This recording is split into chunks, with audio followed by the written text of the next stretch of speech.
Hello friends, நம்ம இதை பற்றி பார்க்க போனால் இலக்கிய வர பெரிய எபிசோடில் என்ன இன்ட்ரெஸ்டிங்கான சுவாரஸ்யமான விஷயம் நடக்க போந்தாங்க பார்க்க போகிறோம். வாங்க வீடியோக்குள்ளே போயிடலாம். அந்த மேனேஜர் கையில் பார்த்தீங்கன்னா நம்மளுடைய இலக்கியம் வந்து, சார் எனக்கு வந்து தகவல் சொன்னதுக்கு ரொம்ப நன்றி, இல்லைனா வந்து அந்த 10 லட்சத்தை வந்து ஆட்டியை போட்டு என் மாமாவை வந்து நடுத்தருவில் வந்து நிப்பாட்டியிருப்பாங்க அப்படின்ற மாதிரி வந்து சொல்லிவிட்டு அந்த பேங்க் மேனேஜர் வந்து அனுப்பிடுறாங்க. அதுக்கப்புறம் பார்த்தீங்கன்னா உங்களுக்கு வந்து சல்லி பைசா அதில் வந்து கிடைக்காது, நீங்கள் எதுக்காக வந்து இந்த மாதிரிலாம் வந்து பண்ணிக்கிட்டு இருக்கீங்க, மாமா வந்து எப்பயுமே அவங்க நம்பி வந்து எந்த ஒரு தொழிலும் ஏதோ ஒரு வந்து செய்ய மாட்டாங்க, அவர் எல்லாத்துக்குமே வந்து என்னதான் வந்து நாமினியை போட்டு வச்சுருப்பாங்க அப்படின்ற மாதிரி வந்து சொல்கிறாங்க. அதே சமயம் பார்த்தீங்கன்னா என்னுடைய அம்மா அப்படின்ற மாதிரி நம்ம இலக்கியம் வந்து கேட்டதுக்கு பார்த்தீங்கன்னா அவங்க வந்து திருன்னு வந்து முழிக்கிறாங்க. ஒரு வேளை வந்து நம்ம அம்மாவை வந்து மாமா மாதிரி ஏதோ வந்து பண்ணிட்டாங்களா அப்படின்றதுக்காக பார்த்தீங்கன்னா ரூமெல்லாம் வந்து தேடுறாங்க. நம்முடைய லட்சுமி பார்த்தீங்கன்னா கை காலெல்லாம் கட்டி ரூமில் வந்து அடித்து வச்சுருக்காங்க. உடனே நம்ம இலக்கியா வந்து கை காலால் வந்து அவுத்துட்டு என்னாச்சுமா யாரும் ஒன்று இப்படி பண்ணுது அப்படின்ற மாதிரி கேட்டதுக்கு பார்த்தீங்கன்னா இந்த அஞ்சலி தாம்மா இப்படி வந்து பண்ணா அப்படின்ற மாதிரி சொன்னதும் பார்த்தீங்கன்னா வாமா வெளியே போகலாம் அப்படின்னு சொல்லிட்டு கூப்பிட்டு வந்துட்டு நம்முடைய லட்சுமியை வந்து வச்சுக்கிட்டே பார்த்தீங்கன்னா இந்த அஞ்சலிக்கு பார்த்தீங்கன்னா லெஃப்ட் ரைட்டுன்னு வந்து விட்டுறாங்க. ஏண்டி என் பொண்ணை வந்து அடிக்கிறேன், உன் சொத்தை எடுக்க என் புருஷன் சமாளிச்சு தானே அப்படின்ற மாதிரி வந்து சொன்னாங்க.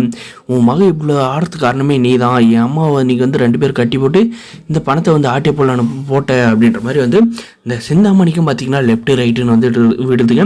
இதுக்கப்புறம் பார்த்தீங்கன்னா அந்த சிந்தாமணி வந்து என்ன சொல்கிறேன்னா, இத்தனை வருஷமாக என் வீட்டில் இருந்துட்டு எல்லாமே வந்து எங்களுக்கு வந்து சாப்பிட்டு இன்றைக்கி வந்து என்னவே வந்து ஏற்று அடிக்கிறேன் அப்படின்ற மாதிரி கேட்குறாங்க. அதுக்கு பார்த்தீங்கன்னா நீ வந்து ஒழுங்காக இருந்தேன்னு உன் மேலே நான் எதுக்கு வந்து கையை வைக்க போகிறேன், நீ வந்து உன் மக கூட சேர்ந்துக்கிட்டு வந்து மக சரியாக தப்பாக வந்து செய்கிறது எல்லாமே வந்து ஃப்ராடு தானே, அதுக்கு வந்து சரி தப்பு எதுன்னு வந்து சொல்லிக் கொடுக்கறத விட்டு நீ அவன் கூட வந்து சேர்த்து ஆடிக்கிட்டு இருந்தேன், இப்படி தான் வந்து விழும். இப்போயே நான் வந்து போலீஸ்க்கு ஃபோன் பண்ணிட்டா, அந்த பேங்க் மேனேஜரும் வந்து எனக்கு வந்து சப்போர்ட்டாக இருக்கார், இப்போ வந்து ஃபோன் பண்ணி போலீஸை வந்து இங்கே வந்து வர சொல்லி கம்ப்ளைண்ட் கொடுத்தனா உங்கள் 2 பேருமே வந்து அரெஸ்ட் பண்ணி ஜெயிலில் வந்து போகிறதுக்கான நிறைய வாய்ப்பு வந்துருக்கு. உங்களை போனால் போதுன்ட்டு நான் வந்து மன்னிச்சு விட்டுட்டு இருக்கேன், நீங்கள் வந்து அதெல்லாம் வந்து பார்க்காத ஓவராக வந்து போயிட்டே இருக்கீங்க, இதெல்லாம் வந்து கொஞ்சம் கூட சரியில்லை அப்படின்ற மாதிரி பார்த்திங்கன்னா நம்முடைய இலக்கியம் வந்து சொல்கிறாங்க. நம்முடைய லட்சுமி பார்த்திங்கன்னா ஏமா அந்த 10 லட்சம் வந்துச்சுன்னா கண்டிப்பாக வந்து எங்களை வந்து இந்த வீட்லேயே வந்து வச்சுருக்க மாட்டாங்க, இவங்க ரொம்ப மோசமானவங்களாக இருக்க போகிறாங்க, எனக்கு ரொம்ப பயமாக இருக்குது, அண்ணன் வேறு இருக்காங்க, அதனால் வந்து அண்ணனும் முடியாது இருக்கிறதுனால இந்த டைமில் வந்து என்னை ஏதாவது பண்ணிட்டா என்ன செய்கிறது அப்படின்ற மாதிரி நம்ம லட்சுமி வந்து சொல்கிறாங்க. அதுக்கு பார்த்திங்கன்னா நீ எதுக்கு வந்து கவலைப்படாதம்மா, கூடிய சீக்கிரம் வந்து உன்னை நானே வந்து கூப்பிட்டு போயிடுறேன் அப்படின்ற மாதிரி நம்ம இலக்கியம் வந்து சொல்ல போகிறாங்க. இதெல்லாம் கேட்ட இந்த அஞ்சலி கிருஷ்ணமணிக்கு பயங்கரமாக வந்து ஷாக்குங்க. இதுக்கு மேலே வந்து நம்மளுடைய இலக்கியாவோட ஆட்டமே வந்து வேறு மாதிரி வந்து இருக்க போகுதுங்க.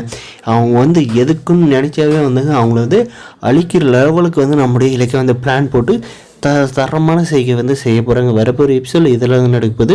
இந்த வீடியோ பிடிச்சிருந்தால் லைக் பண்ணுங்கள், மறக்காத நம்ம சேனலை வந்து சப்ஸ்கிரைப் பண்ணுங்கள், தேங்க்ஸ் ஃபார் வாட்சிங்.